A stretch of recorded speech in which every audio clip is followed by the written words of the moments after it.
অবশেষে school gang season 3 নাটকে সাকিব আরোহী ফিরে এসেছে। হ্যাঁ দর্শক, আজকে আমি বলবো যে সাকিব আরোহীকে কেন বাদ দেওয়া হয়েছিল স্কুল গ্যাং সিজন 3 নাটকে। আজকে আমি এই বিষয় নিয়ে কথা বলবো, তাহলে ভিডিওটি একদমই স্কিপ করবেন না, পুরো ভিডিওটি দেখবেন। তাহলে আপনারা বুঝতে পারবেন যে কিসের জন্য বাদ দেওয়া হয়েছিল সাকিব আরোহী ম্যামকে স্কুল গ্যাং সিজন 3 নাটকে।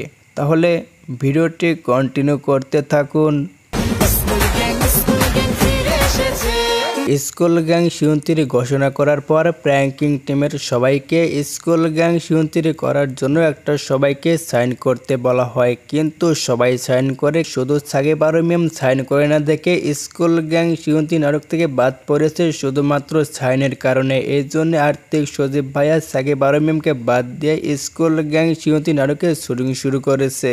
তারপর সাকিব আরোহীকে নিয়ে অনেক মানুষ অনেক মন্তব্য করতেছে। তারপরে কলেজ সাকিব আরোহী নিজের ভুল বুঝতে পেরে ডিরেক্টর আর্থিক সজীব ভাইয়ের কাছে বলেছে, ভাইয়া আমি এখন স্কুল গ্যাং সিজন 3 নাটকে অভিনয় করব। এই জন্য আর্থিক সজীব ভাইয়া সাকিব আরোহীকে নিয়েছে।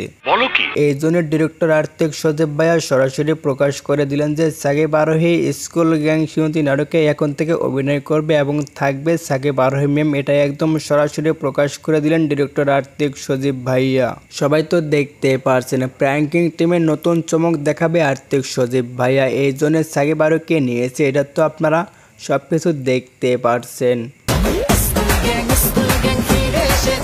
স্কুল গ্যাং সিজন 3 নাটকে শুটিং শুরু হয়েছে। আপনারা খুব শীঘ্রই স্কুল গ্যাং সিজন 3 দেখতে পারবেন। By the way, school gang season 3 দেখার জন্য কে কে অপেক্ষা করতেছেন এটা অবশ্যই আপনারা কমেন্ট বক্সে জানিয়ে দিবেন।